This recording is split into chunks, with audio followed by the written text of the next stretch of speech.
मंदिर बताया है। तो अब बाबा रामदेव भी समर्थन में आ गए हैं और अखिलेश यादव को जवाब दिया है। नई संसद पर अखिलेश यादव ने फिर से सवाल उठाए और ये कहा कि नई इमारत का कोई फायदा नहीं है। तो रामदेव कहते हैं कि ये तो लोकतंत्र का मंदिर है।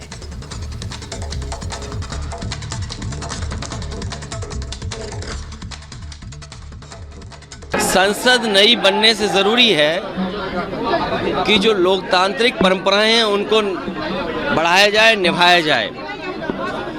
जो लोग विपक्ष का सम्मान नहीं करते और इनके तमाम वरिष्ठ नेताओं की भाषा क्या है, जो लोग नफरत से राजनीति करते हों, नफरत से देखते हों दूसरों को। और सबसे बड़ा सवाल यह है कि लोकतंत्र में जो जनता से झूठ बोले और झूठ को छिपाने के लिए एक एक नया इवेंट करें, तो उनके समारोह में क्या जाना, क्या खुशी होगी जनता को। न जनता की आय बढ़ी, न किसान की दोगुनी आय हो पाई, जो नौकरी रोजगार मिलना था वो न दे पाए, महंगाई बढ़ा दी। तो उस लोकसभा से जनता को क्या मिलने जा रहा है। कई पीढ़ियां इसको याद रखेंगी। एक ऐसा अवसर है जब हम देश की संसद के माध्यम से देश के लोकतंत्र का, देश की स्वाधीनता का, देश की एकता, अखंडता और संप्रभुता का सम्मान करते हैं। और संसद मात्र एक भवन नहीं है, ये लोकतंत्र का मंदिर है। 5 लाख से ज़्यादा वीर वीरांगनाओं की शहादत की बदौलत जो हमने आज़ादी पाई, उस देश की आज़ादी का कोई सर्वोपरि सम्मान का कोई केंद्र है तो वो संसद है। और उस संसद का बहिष्कार करना और उस संसद का घेराव करना, जिस क्षण यह गौरव पल घटित हो रहा है उसी समय उसका घेराव करने की बात करना, ये देश का, देश की संसद का, ये लोकतंत्र का और जिन्होंने आज़ादी के लिए लड़ाई लड़ी उन वीर वीरांगनाओं का ये अनादर अपमान है। और नई संसद को लेकर बयानबाजी लगातार जारी है, राजनीति लगातार जारी है। इन सब के बीच गुलाम नबी आजाद ने विपक्ष के विरोध पर ही सवाल खड़े किए। वो ये कह रहे हैं कि नई संसद पर विपक्ष का विरोध समझ से परे है, हर चीज का विरोध नहीं करना चाहिए। गुलाम नबी आजाद कह रहे हैं कि नई संसद पर विपक्ष का विरोध समझ से परे है। विपक्षी पार्टियों पर जमकर बरसे हैं गुलाम नबी आजाद और अब वो कह रहे हैं कि नई संसद पर जो विरोध कर रही हैं दूसरी पार्टियां, विपक्षी विरोधी पार्टियां, वो क्यों विरोध कर रही हैं समझ में नहीं आ रहा है। विपक्ष को इसका स्वागत करना चाहिए, गुलाम नबी आजाद कह रहे हैं। समझ में नहीं आ रहा है कि विरोध किस बात पे हो रहा है आखिर।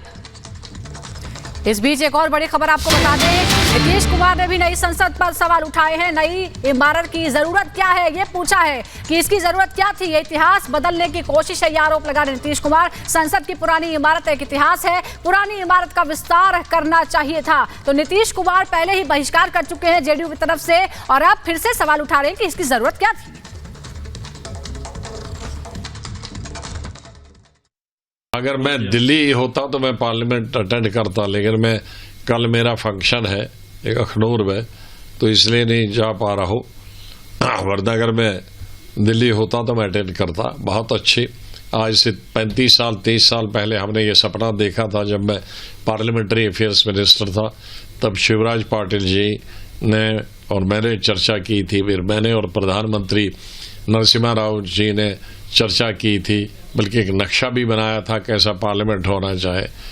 हमसे तो तब हो नहीं पाया, लेकिन अब बना है तो बहुत अच्छी बात है।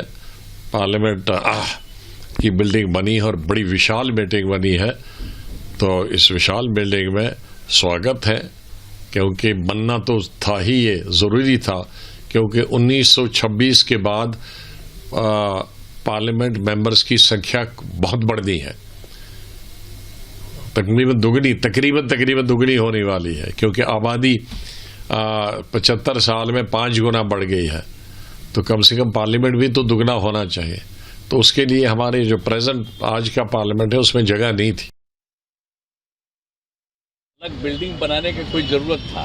हम तो दिल्ली जो गए हैं सब लोगों से, इसे भी हम किए। आज शुरू में भी बात हो रहा था कि बन रहा है, ये हो रहा है, तो हमको तो अच्छा नहीं लग रहा था कि जो इतिहास है, अरे आज़ादी हुई तो जो चीज़ पर फिर जहाँ पर से शुरुआत हो गया तो उसी को और विकसित कर देना चाहिए।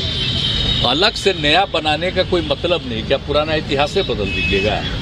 तो बेकार चीज है। खैर अब अन्य पार्टियां तो और कारण से राष्ट्रपति जी को नहीं बुला करके ये करे, वो सब जो भी कारण है, लेकिन हमसे पूछिएगा तो हमको तो बड़ा ये लगता है कि उसकी क्या जरूरत थी अलग करने का। जो था बिल्डिंग उसी को न करना चाहिए था। जब आज जो इतिहास है उसको भुला दीजिएगा क्या? कल होकर के इसको खत्म कर दीजिएगा तो क्या पता चलेगा?